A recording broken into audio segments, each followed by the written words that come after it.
Ba't ganun yung scent? Tingnan natin kung transfer proof.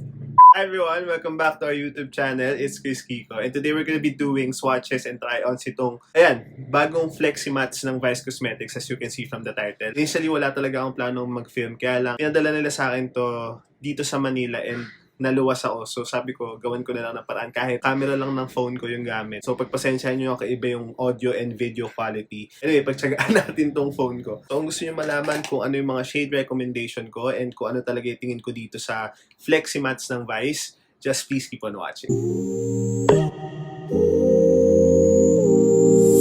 So, hindi ko na rin inayos yung buhok ko, but I did my makeup off-cam para mas mabilis tayo makapag-swatch. Okay, disclaimer, hindi kasi ako talaga mapag-lipstick ng bullet lipsticks.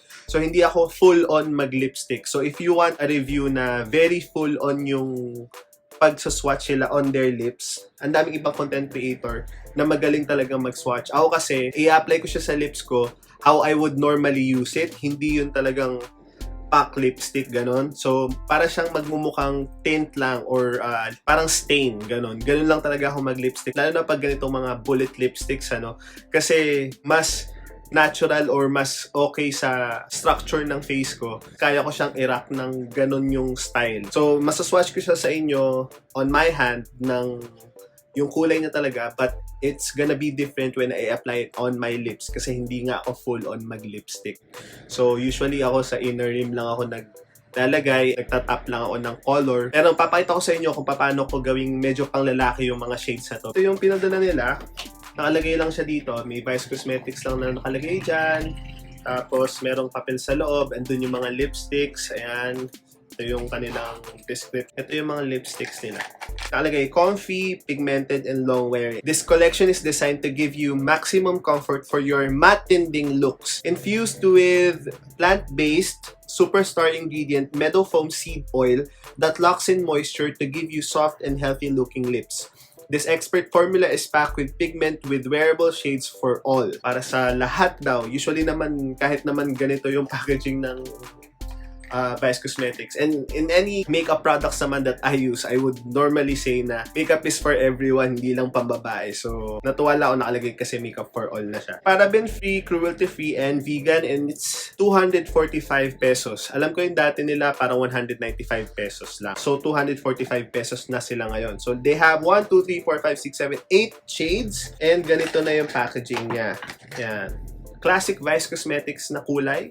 So, ganyan yung kulay nung parang tinerno lang nila. Ayan. This one, white yung kanyang brand name. Ito naman, metallic silver na siya. Tapos, pag binuksan mo, ayun. Bullet lipstick. Ayan. So, yung shade niya nandito lang sa ilalim. Ayan yung tsura nung... Hindi ko alam kung dahil sa shipping ba yun, pero may damage lang siya na konti. Pero okay lang naman sa akin. It's not a big deal for me. Pero mag-ingat kayo pag nilalagay nyo siya pabalik kasi may tendency na mas-scrape off yung top part na yun kasi hindi siya all the way nasasara hanggang sa ilalim. So, pag nagamit nyo na siya, mas safe na siyang bara-bara nyo na siyang gamitin. Hindi siya magnetic pero nalalock siya. Plastic lang yung component and it has 3.5 grams and 24 months upon opening yung kanya expiration. So, 2 years. Not bad for 245 pesos. Let's start with ito. Thank you so much. Yan.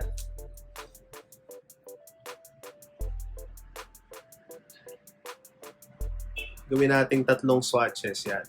So, thank you so much. Chestnut brown. Next natin is salamat, which is a berry mauve tone daw, sabi dito.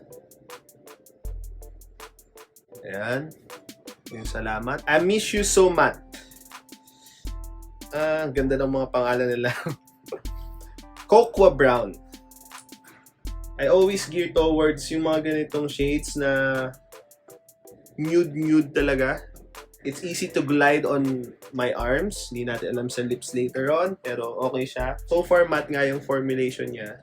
And pigmented naman, considering may tattoo ako, kita nyo pa rin siya. Next one is I Love You So Matte. Universal Red.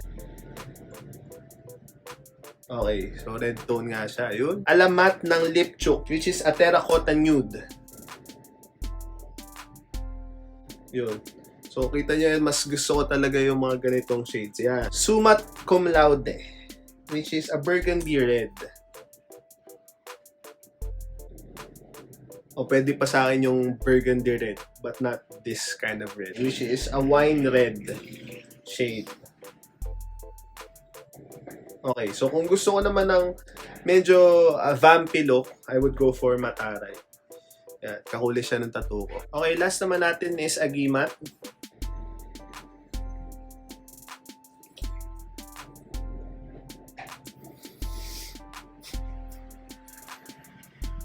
Medyo waxy yung kanyang scent. Pwede mo siyang i-blur kung gusto mo siya ng medyo wearable. Thank you so much. Yan. At ganun yung scent. Yung scent niya parang Clay-Doh. Goods to. Pwede mo pa tong gawa ng paraan by adding a light color dito sa edges, no? Pero if you can wear it like this, ang ganda rin niya. Komportable naman siya sa lips. Hindi siya sticky and it's really matte. Tingnan natin kung transfer proof. May konting transfer siya. Pero hindi naman sinabing transfer proof. Ang sabi lang long wearing. So, di rin ko alam kung long wearing talaga siya. Kasi I won't be able to, di ko ay mabibigyan ng wear test eh. Okay, dali naman siya mabura. Okay naman. Pero nag-feather out na yung kulay na konti. Sunod natin tong Salamat. Tap lang. Okay, ganito siya pag yung full opacity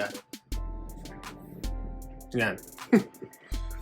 Pero kung pang lalaki mo siyang gagamitin, I would suggest na i-tap mo na lang. Okay, I miss you so much.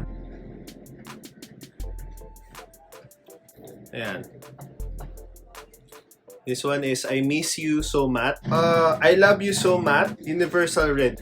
Siguro ba't ayoko ng mga ganitong kulay? Masyado yan siyang bold for me. Too red.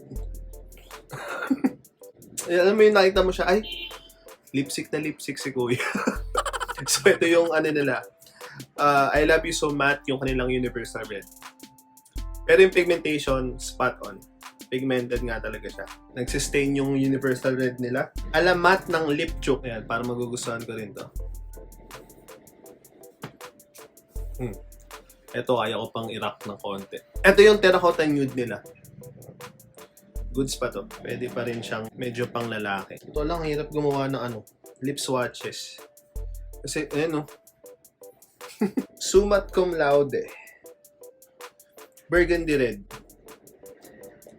I mean, kung ganyan, goods yan. Pero kung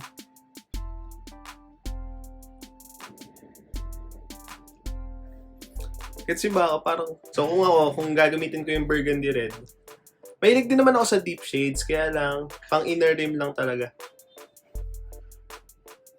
Pakita ko sa inyo paano ko siya susuot kong itong shade na to. Doon lang sa loob. So kung magva-vampy ako, which is eto, ayan, parang kumain ng lips na candy. Pag stained look, ayan, kaya ko naman i-rock yan ng ganyan, pero hanggang ganyan lang. Hindi ko siya kayang i-rock ng ganito.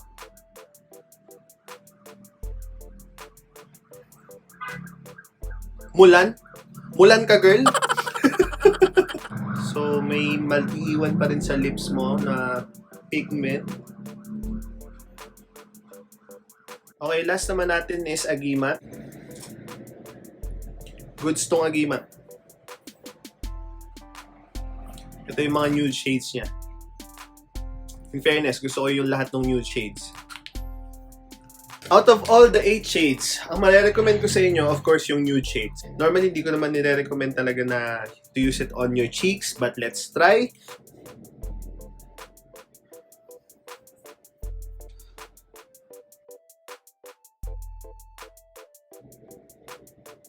Okay, nag-powder na ako nito Hindi ako nahihirapang mag-blend.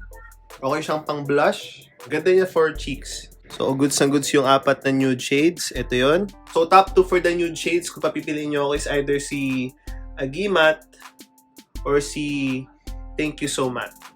Ayan. Kung gusto niyo naman a little bit more color, etong dalawa, which is si I Miss You So Much and Alamat ng Lip Choke. Pero kung for the lips, go for this 2 nude shades. Ayan Very nice. Very natural yung pagka-nude niya. Ito kasi, itong dalawa kasi, ito nude na nude siya. Ito may pagka-hint lang ng konting-konting pink. Very natural lang. Ito kasi medyo orangey na. Overall, for 245 pesos, alam naman natin pag Vice Cosmetics, very affordable. Creamy, comfy, yung long wearing, hindi ko pa masyadong ma-attest kasi hindi ko pa siya try gamitin sa labas at kumain. Pero usually, pag bullet lipsticks kasi over liquid lipsticks, syempre mas long wearing ang liquid lipstick. Hindi kasi ako masyadong nagbo-bullet lipstick. Pero kung kayong tipong tao na okay lang sa inyo mag-apply throughout the day, and yung mga red shades naman niya nagsistain, okay naman siya sa akin. So, pang Pinoy talaga yung mga shades niya, and pwede mo pa siyang gawing pang blush. Yan. Or hindi ko sa eyelids, I wouldn't recommend magki-crease lang sa eyes nyo to. Pero sa lips, very comfy, very balmy yung texture niya. Sana nagustuhan niyo yung buong review. If you're not subscribed yet, please do so I can continue making these kind of videos. My social media accounts will be linked down below and here in the screen. If you have any other requests, feel free to DM me or comment it down para magawa natin ang paraan. I'll see you guys soon. Thank you guys for watching. Take care and God bless. Bye! Ay! Follow nyo rin pala ako sa TikTok. Kuyskiko din. Baka lang madaan kayo doon. Bye!